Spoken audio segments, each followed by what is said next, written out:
नमस्कार, यूपी तक में आपका स्वागत है। मैं हूं कुमार अभिषेक और हम हाजिर हैं सुबह की सुर्खियां लेकर। जी हां, वो सुर्खियां जो आज दिन भर खबरों में चर्चा में रहने वाली हैं। तो जान लीजिए क्या है सुबह की सुर्खियां। आज जो सबसे मुख्य खबरें हैं जिन पर दिन भर चर्चा गर्म रहेगी वो ये कि रजनीश गंगवार जो कि बरेली के कॉलेज के लेक्चरर और कवि हैं, उनको वो खुद एबीवीपी के निकले हैं। जी हाँ, वो एबीवीपी के जिला मंत्री रहे हुए हैं और जिन्होंने वो कविता लिखी थी, तुम कांवड़ लेकर मत जाना, उन पर क्या कार्रवाई हुई है, क्या एबीवीपी ने उन पर कार्रवाई की है, हम इसे तफसील से समझेंगे। इसके अलावा अनिरुद्धाचार्य महाराज जिनका वीडियो वायरल हुआ था, अखिलेश यादव ने उनसे चलते चलते एक्सप्रेसवे पर कुछ सवाल पूछे थे और जब शूद्र की बात आई उसके बाद अखिलेश यादव ने वही कहा था, तुम्हारी राह अलग, अब आज से हमारी और आपकी राह अलग। इस पर आज अपने भक्तों के बीच जो अनिरुद्धाचार्य ने कहा, जो वीडियो वायरल हुआ है वो क्या है वो भी दिखाएंगे। और आखिर में ये जानिए कि आज छांगुर जो कि जलालुद्दीन है, जिसकी कल तो एटीएस की कस्टडी रिमांड खत्म हो गई, लेकिन आज से उस पर ईडी की छापेमारी शुरू हो चुकी है। तो कहाँ कहाँ छापेमारी हो रही है और कौन सी क्या तलाश रही है ईडी, आज ये भी हम आपको बताएंगे। तो अब सुर्खियों में खबरें तफसील से। रजनीश गंगवार, जी हाँ, जो कि लेक्चरर और कवि हैं इंटर कॉलेज में, और उन्होंने कविता लिखी। कांवड़ियों के हुड़दंग को देखते हुए उन्होंने एक कविता लिखी कि तुम कांवड़ लेकर मत जाना, तुम ज्ञान के दीप जलाना। इस कविता में कोई भी ऐसी बात नहीं है जो किसी वर्ग विशेष को, किसी ऐसे कांवड़ियों को जो कि सचमुच कांवड़ की श्रद्धा रखते हैं, उनको कोई परेशानी होनी चाहिए। एक रैशनल तरीके से लिखी हुई एक कवि की कविता है।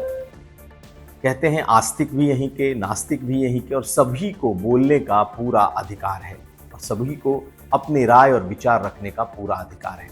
लेकिन उसकी कविता पर हंगामा मच गया, हंगामा बरपा हुआ है और पॉलिटिकल पार्टियां कोई उनके समर्थन में, कोई उनके विरोध में। लेकिन एक बात जो सामने निकल करके आई और वो ये कि रजनीश गंगवार किसी और विचारधारा के नहीं हैं, वो उसी संघ की विचारधारा के हैं।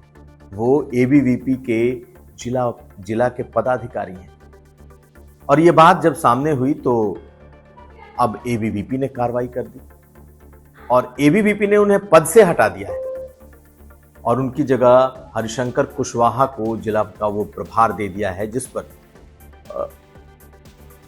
रजनीश गंगवार जो कि कवि और शिक्षाविद और लेक्चरर हैं, वो उस पर जिस पद पर वो आसीन थे। एबीवीपी से जैसे ही नाम जुड़ा, लगता है कि सांप सूंघ गया, क्योंकि कांवड़ को लेकर के किसी भी तरीके का विरोध शायद जो हिंदुवादी संगठन हैं, जो संघ परिवार है, वो इसे बर्दाश्त करने की स्थिति में नहीं है। हालांकि कांवड़ को लेकर उनकी कविता पर कुछ लोगों ने अपनी आपत्ति उठाई, उसे आस्था और धर्म से ये कहकर जोड़ा कि ये कांवड़ लेकर मत जाना, ये कविता अपने आप में किसी की आस्था पर चोट करती है। लेकिन उसकी कुछ लाइनें ऐसी भी हैं, कांवड़ लेकर मत जाना, तुम ज्ञान के दीप जलाना। ऐसी कई कविताएं कई महापुरुषों ने, कबीरपंथियों ने बहुत सारी लिखी हैं, लेकिन भुगतना पड़ रहा है अब रजनीश गंगवार को।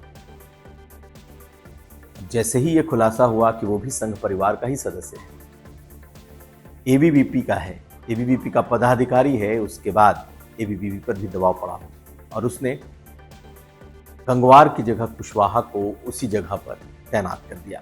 लेकिन इस कविता से उपजे विवाद ने इतना तूल पकड़ा कि अब ये सियासी रूप ले चुका है। खैर, एबीवीपी ने ना हटाया है, एक तरीके से कहें तो संघ परिवार की ये वो संस्था है जो विद्यार्थियों के बीच काम करती है, लेकिन बहुत सारे लोगों का मानना है कि इसकी कविता में कोई खराबी नहीं थी। एक व्यक्ति के अपने विचार हैं, लेकिन जिस तरीके से उसे हटाया गया है, अब ये जरूर सवाल उठेगा कि क्या रैशनल सोच की जगह है या नहीं है। और अब हम बात करेंगे अनिरुद्धाचार्य के नए वीडियो की। जी हाँ, ये वीडियो लेटेस्ट है। बताया जा रहा है कि जब वो अपने श्रद्धालुओं के बीच में मौजूद थे तो उस वायरल वीडियो का उन्होंने जवाब दिया जो अखिलेश यादव के साथ उनके वार्तालाप के अंश जो वायरल हुए हैं। करीब 1.5 साल पहले आगरा के दौरे पर अखिलेश यादव थे और रास्ते में उन्हें अनिरुद्धाचार्य मिल गए थे और तब आस्था, धर्म और शूद्र पर बातचीत हुई थी। अखिलेश यादव ने उनसे कुछ सवाल किए थे और जब सवाल किए तो उन्होंने जो जवाब दिया उससे अखिलेश यादव संतुष्ट नहीं हुए और उन्होंने कहा कि महाराज जी, यहाँ से हमारे और आपके रास्ते अलग अलग हो गए। तो जब ये खूब वायरल हुआ तो अब अनिरुद्धाचार्य ने भक्तों के बीच उसका क्या जवाब दिया है और यहाँ पर इसे उन्होंने अखिलेश यादव के मुस्लिम प्रेम से जोड़ दिया है। आप सुनिए उन्होंने कहा क्या है भक्तों के बीच। एक तरीके से अखिलेश यादव को जवाब देने की एक कोशिश है। सुनिए पहले अनिरुद्धाचार्य। वो मेरे से कहते हैं कि आपका रास्ता अलग, मेरा रास्ता अलग। क्यों? क्योंकि मैंने उनके पूछे गए प्रश्न का उनके मन मुताबिक उत्तर नहीं दिया। मैंने वही उत्तर दिया जो सच है। सोचिए, वो नेता हमसे कह रहे हैं कि आपका रास्ता अलग, हमारा रास्ता। वो मुसलमानों से नहीं कहते कि तुम्हारा रास्ता अलग, हमारा रास्ता। वो मुसलमानों से कहते हैं कि जो तुम्हारा रास्ता वही हमारा रास्ता। सोचिए, जब राजाओं के अंदर ऐसा द्वेष है तो इन राजाओं से इस देश का कैसे कल्याण होगा? ये प्रजा की कैसे सेवा करेंगे? दरअसल ये वीडियो तकरीबन 1.5 साल से किसी के मोबाइल में पड़ा रहा होगा, लेकिन इसे अब वायरल किया गया और जब अब वायरल हुआ तो अनिरुद्धाचार्य ने अब जवाब भी दिया। लेकिन आखिर वो वार्तालाप क्या था, कैसे उसमें कृष्ण और कन्हैया का नाम आया और कैसे राहें अलग अलग होने की बात अखिलेश यादव ने की, ये भी सुन लीजिए। हम 4 भाई हैं, हमेशा ये बात कहते हैं, ब्राह्मण क्षत्रिय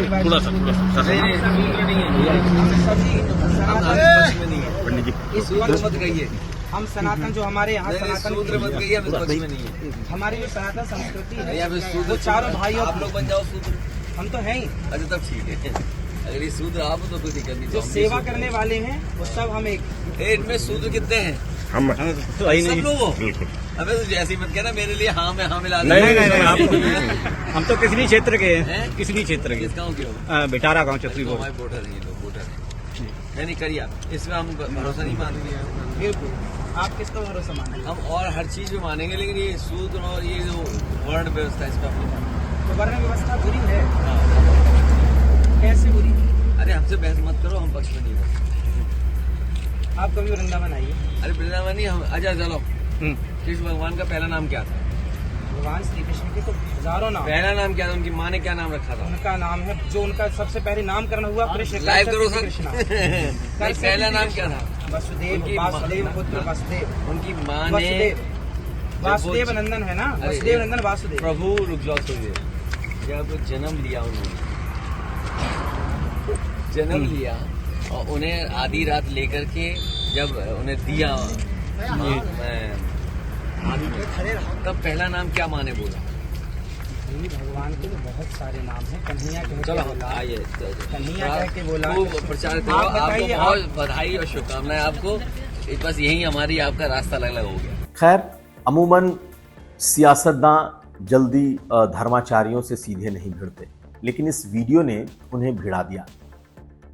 अब अखिलेश यादव की तरफ से किसने इसे वायरल किया ये तो नहीं मालूम, लेकिन इस वीडियो के वायरल होने के बाद अब समाजवादी पार्टी और अनिरुद्धाचार्य के बीच भी कहीं ना कहीं एक तरीके की तकरार शुरू हो गई है और सपा के कई नेता इस पर रिएक्ट करने लगे हैं।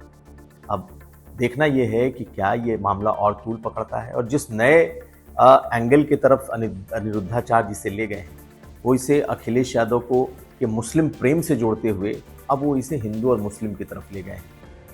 तो क्या अखिलेश यादव का इस तरीके से एक धर्माचार्य के साथ के वार्तालाप को करना और क्या उसको सार्वजनिक करना सही था?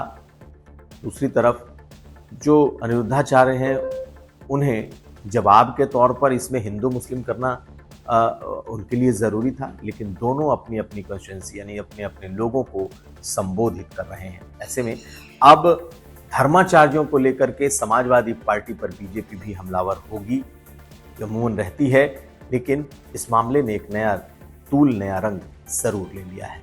और अब बात करेंगे जमालुद्दीन उर्फ छांगुर की। जी हाँ, वो छांगुर जिसकी कल तो एटीएस की कस्टडी ख़त्म हो गई, वो छांगुर जिसने पूरे उत्तर प्रदेश से लेकर महाराष्ट्र तक एक अवैध धर्मांतरण का, जिसमें खासकर हिंदू लड़कियों को बहला फुसला कर, कथित लव जिहाद में फंसाकर उनका धर्मांतरण कराया जाता रहा है, ये पूरा का पूरा नेटवर्क एक्सपोज हुआ है। अभी तक एटीएस ने इस पूरे मामले की जांच की थी, पूछताछ की, लेकिन अब इसमें ईडी की एंट्री हो गई है। हालांकि ये मालूम था कि जैसे ही एटीएस की कस्टडी मिली थी, उसके बाद से ही कई केंद्रीय एजेंसियां भी इस पर अपनी नज़रें बना रखी थी और वो लोग भी इस जांच में कहीं ना कहीं शामिल थे। और उसी का नतीजा है कि कल जैसे ही एटीएस की जांच खत्म हुई या उनका रिमांड पूरा हुआ, वैसे ही आज ईडी ने कमान संभाल ली है। कुल 12 जगहों पर इस वक्त ईडी की छापेमारी चल रही है, जिसमें से 10 जगह बलरामपुर में है। और बलरामपुर में कहीं किसी कंस्ट्रक्शन कंपनी जो उसके मददगार थे, छांगुर का जो नेटवर्क था, उस नेटवर्क पर इस वक्त ईडी की कार्रवाई चल रही है। 2 कार्रवाई महाराष्ट्र में, मुंबई में चल रही है, बताया जाता है, जिनसे इनके संबंध थे। आप इन तस्वीरों को देखिए, कई जगहों पर यह कार्रवाई इस वक्त चल रही है। तो छांगुर का साम्राज्य कहां कहां फैला है, कैसे कैसे फैला है, इस पर हमारी जो पड़ताल है वो आगे भी जारी रहेगी। तो सुर्खियों में आज इतना ही। हम कल फिर हाजिर होंगे। आप हमें दीजिए इजाजत। देखते रहिए यूपी तक।